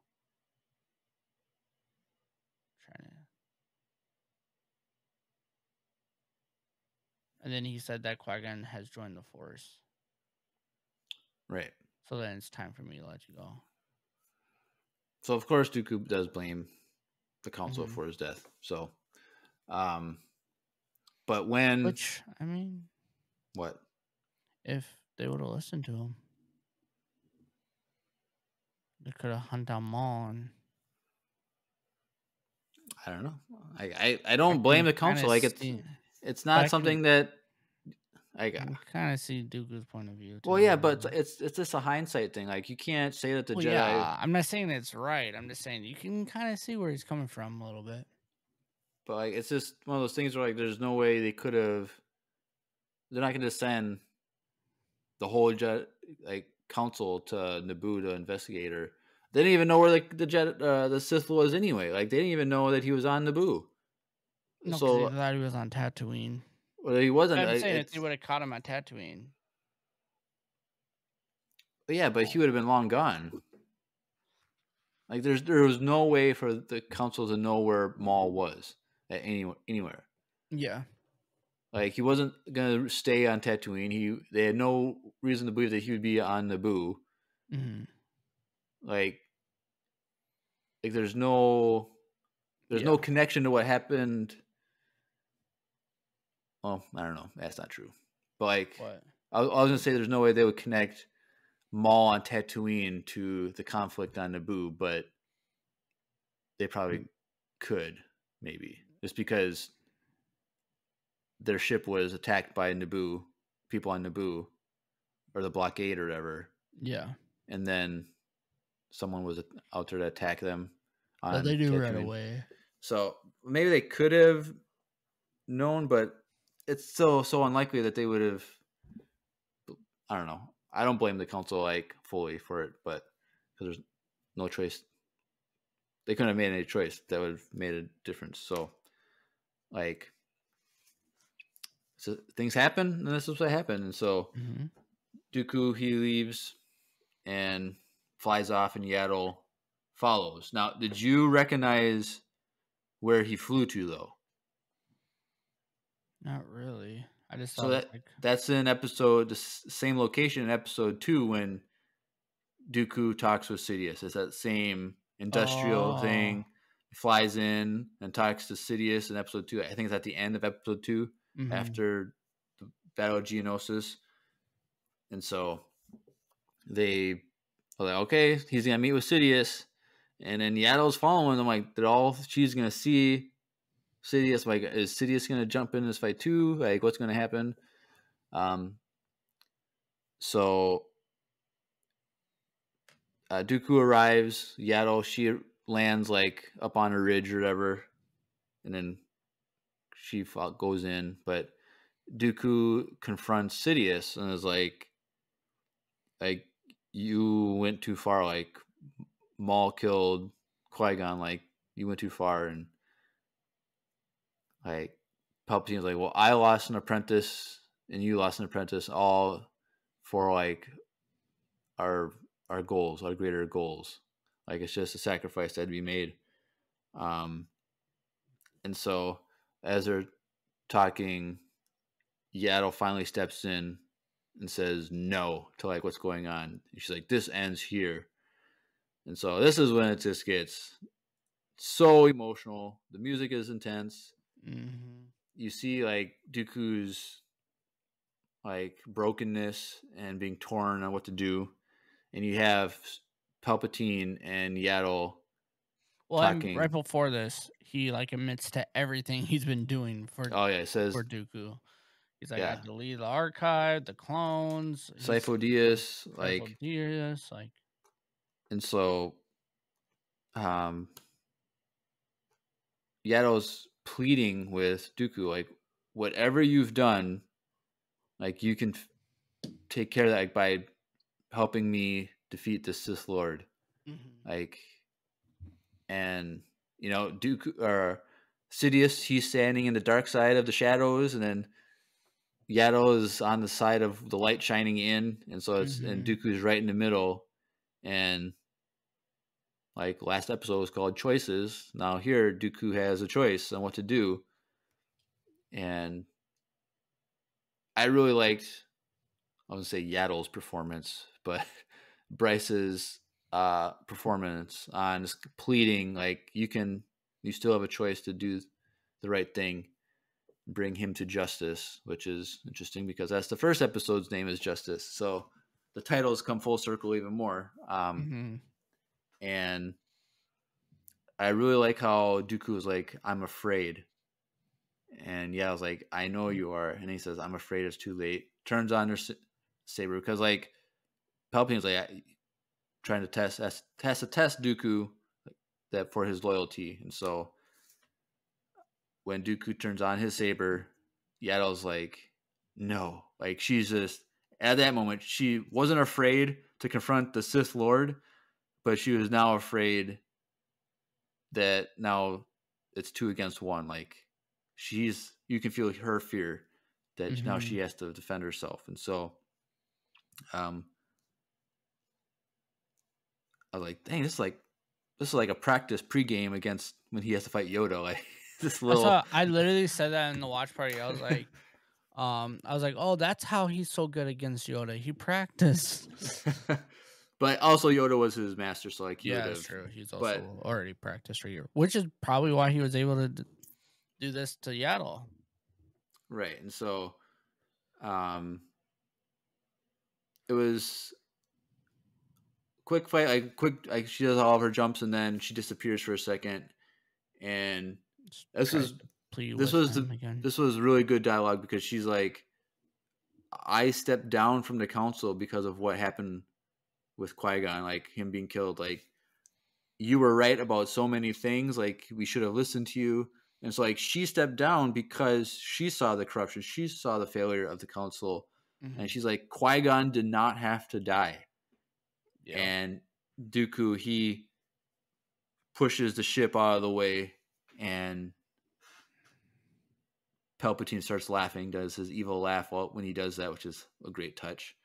And oh, by the way, Palpatine looks way young.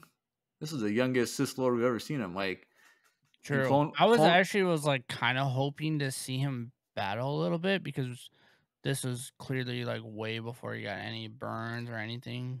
Because like, and to see him like fully healthy and shocking someone would be so cool.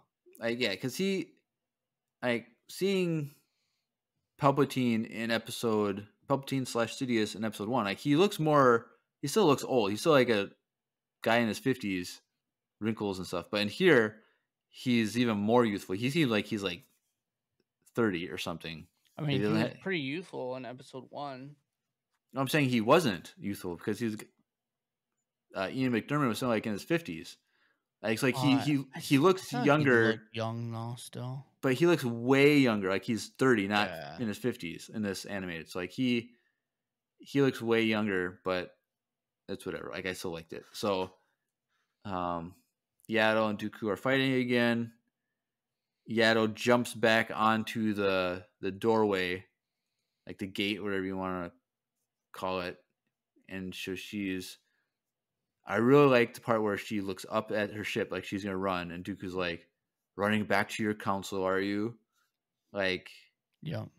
Like, that's what she was thinking. But then she's like, no, I can't rely on the council for this. Like, I have to do this.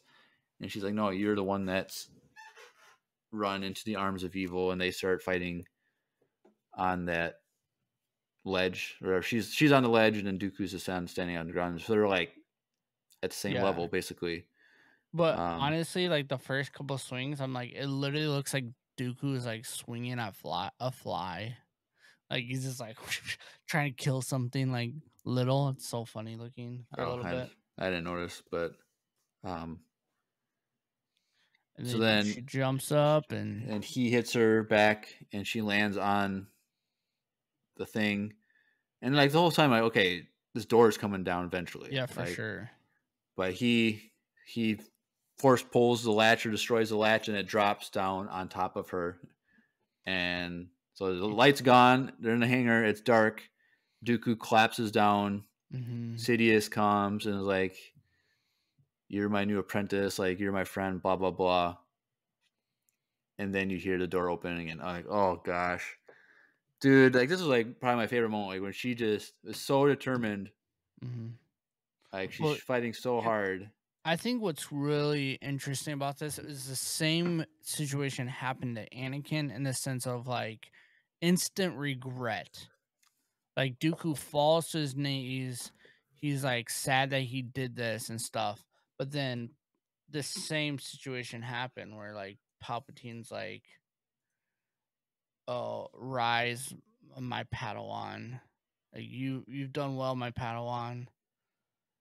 And then he said, rise, my friend. Like, it was literally almost the exact same dialogue as what he did to Anakin when Vader when Anakin became Vader, you know. It would have been cool if it was, he said Darth Tyrannus. I Oh thought yeah. I mean, they could have Yeah. added that, been a little cherry on top, but Oh yeah. but then Yaddle lifts the door, Mm-hmm. and she's so determined. Like, it's a very emotional thing because she's fighting so hard. Like, it's like the light comes on just a little bit. The light is still flickering when she opens the door. Palpatine, he like cowers back. Like, it's just like kind of funny Mm-hmm. that he turns away from the light, even though he's like in the light all the time outside, like whatever. Just But doesn't want to get. it's so funny. I Or think cool. it's more the sense of too, though. He doesn't want her to see him, because if somehow she does escape, Oh, as that is Palpatine, true. Also, then yeah. she will know exactly who Palpatine is, you know, and bust his cover. So I think that's like the thing. Yeah. So then she's holding the door up, and she's really like, her expression on her face was similar to what the expression Yoda makes when he's holding back the Force lightning in that final fight with Sidious. Mm-hmm. Like, but then she gets exhausted and collapses and falls into the hangar. Which it kind of reminded me of Grogu when he tried to use the Force. Like, he get exhausted and fall asleep, like collapse. Yeah. So like, I wonder if that's something with that species, like where they can have like these huge heights of Force power, but then it drains them, which would be interesting. Yeah. Tidbit about that species. But so she collapses in. Oh, like son, like mother, you know. Anyway, so then she collapses and she's like, Dooku's like, all I wanted was order, peace and order for the galaxy. And she's like, so many people have died for what you call order. And he's like, then I will give you peace, Master Yaddle. He kills her. And you can literally like it like goes to him swinging. They don't show him hit her, but then it zooms back far and you can see like this little tiny body, and there's like smoke coming from it. Yeah, like, I noticed that this too. scene is so dark, bro. Yeah, it's like, so emotional, and then it goes to Dooku just like staring down, and you can tell he's in deep thought. mm-hmm. But then the episode ends with this is a zoom in on Palpatine's face with a smile, and it fades out to just showing his eyes, and then it's done. And they're yellow too. Yeah, and so then So then we know that right after this, Palpatine then goes to the funeral for Qui-Gon. So that's it. And I absolutely adored this episode. It was amazing. Yep. So it was really good. Any other thoughts, Drew? No. Yeah, Yaddle cool. kind of looked like she just had a kid, but you know. No. Grogu would be what, 15? So he's 50, so 25. I'm trying to think. Mando starts 30 years after the fall of the Empire. So Grogu would be about 20 years old, right? Or Fall of the Empire, you mean? Fall of the Republic. But he's the same age as Anakin, so so he's 8, 9, 9. 10. Like he's 22 in Revenge of the Sith, so he's 9 because 10 years 9. Plus 3 years plus 13, so he's 9 years old in episode 9. Yeah, because Padme is 14. We're not having this conversation about Padme. That was a really weird conversation we had a while ago, but yeah. So if this is what the Tales of the Jedi is gonna, if they can do stories like this, yes, where it adds so much to the story, like. But honestly, this is what I wanted for the first episode of Ahsoka. I wanted to add to her story, not like it didn't do anything. But this added like so much to Dooku, to a character that like, not that I didn't care about him, but it was just like, oh, it's Dooku. Like, he's just a bad guy in the background. Like, he didn't have that story arc. And now, like, going back, and if you go, like, if we go back and watch the Clone Wars, like to think of his beginning, we saw the birth of him essentially becoming this evil character. It has so much more weight to it now. Right. And yeah, I don't know. Like everyone, like nowadays, people like villains that you can sympathize with, and this makes you sympathize with Dooku. Like he's doing, like when we talk about Dooku Jedi Lost, like there's a lot of things in there that are really like you know why he turns to the Sith, to the dark side. It makes sense. Like there's one there's like one detail I want to talk about, but I don't want to spoil it for you. Like one thing that I thought was really interesting, and it prompts a cantina discussion. So we need to get a third person on here to join us for that. But I don't know. We might just have to discuss it when we discuss that book. But yeah, I loved it. Definitely 10 space dogs out of 10 space dogs for the Dooku episodes. Yeah, it was good. I liked it.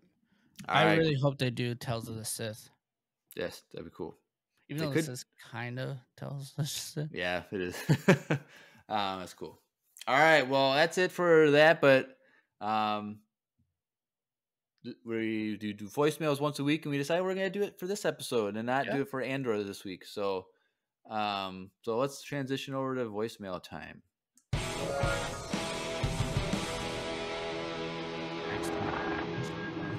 It's voicemail time. All right, cool. Well, we only have one voicemail. So it'll be really quick. Because it is a day earlier than we normally do, so maybe people are going to wait till last minute.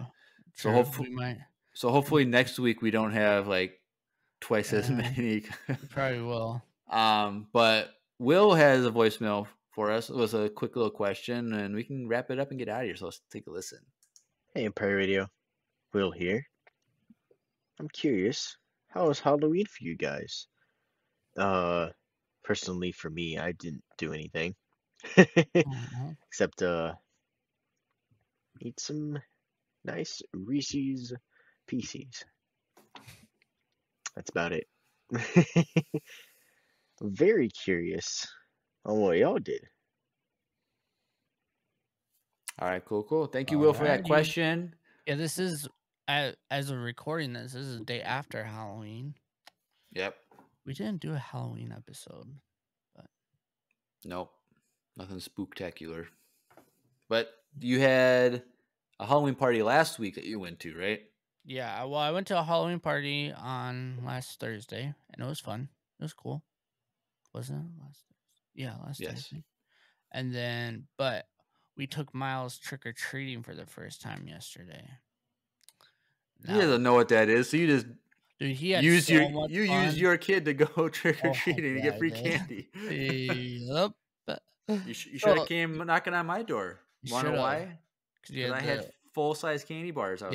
Where we went, we have 5 houses that gave out full-size candy bars. We hit the jackpot. Literally, okay, so it was the best trick-or-treat I've ever had in my entire life. I'm not gonna lie. It was pretty dope. But yeah, where'd you go? We went to Stephanie's sister's house, and she lives like kind of by Blaine. And it's where we used to before we bought this house, we lived there for a little bit. And it's like a really quiet neighborhood, and everyone kind of knows everyone. Like in the whole neighborhood, like they're one of those people that like everyone goes to like the meetings and they vote on it. Like it's kind of is it actual like gated community? Like it's not HOA? Gated. No, it's not. But it feels like it. Like so, like we went trick or treating with their neighbors, like the same age as like my nephew, and then we went with him and his parents. And he knew literally he went to like all his friends' doors and like, it's kind of cool. I don't know. It felt really cool. It felt like it was when we were kids, when we could go and like your parents didn't worry about you dying or getting kidnapped. Like it had that feel. Like it felt like it was back in the good old days when you weren't gonna get, I don't know. It just felt cool. So. Yeah. So- I every year since I've moved into my apartment, I buy a box of full-size candy bars, a variety of them, which is like 18 of them. I'm like, okay, there's not going to be a lot of kids. So I think in the last 3 years, I've had one trick-or-treater. Oh, really? But then I have like coworkers that I invite over and they bring their kids. So last night I only had 3 trick-or-treaters from coworkers, or 2 from coworkers, and then a guy brought his kid from church that lived just like a few blocks from me. So That's I had cool. 3 trick-or-treaters, and then I have this whole box of candy bars. So I brought those into work. But Will, you said you didn't do anything fun for Halloween, but that's not true because last night you, me, and Reed were in a voice chat call last night in the Discord and hung out for like an hour talking. So lies. So come on, Will. Why Lies, are you? Will. Am I not? Are you not entertained by me or what? But yeah, I normally don't do anything for Yeah, Halloween. well, last year we did hand out candy because Miles was like a month old, Right. and we had like, I think we counted like 110 trick or treaters here last year. That's Like good. it popped off. Like we ran out of candy twice. Like we literally ran to the store and buy a bag, and we still ran out. Like it was crazy. But then this year I feel bad because we literally left our lights off and we had no trick or treaters. But I remember last year because we had like the Ring camera and you can change it to like a witch talking to you. So when you push, you're like, "What is your wish?" And make sure it's a good potion. Like it's like, or I'll put a spell on you and stuff. Like it's super cool. So the kids love that. But then this year, taking Miles out with all his cousins was really fun. And he was so happy to go to people's houses and like he was pointing at them. And I don't know, it was. I thought he would be scared. You were talking about how he'd be scared of a dead animal. Like, No, he's scared of like the blow up. yeah. Like when people are in like the blow up costumes, he hates those. But then like when we were all dressed up, like he didn't really get scared. What was and he dressed up as? He was a I think Lightning McQueen, like pit crew. Oh, okay. He wasn't anything like he got a handy down costume from his cousin. Okay. But, Cool, yeah, cool. Well, that's thanks, fun. Will, for that question. That's just one voicemail this week, but that's okay. Yeah. So that means on Andor's episode this week, we will not be doing voicemails, which Thursday Yes. night.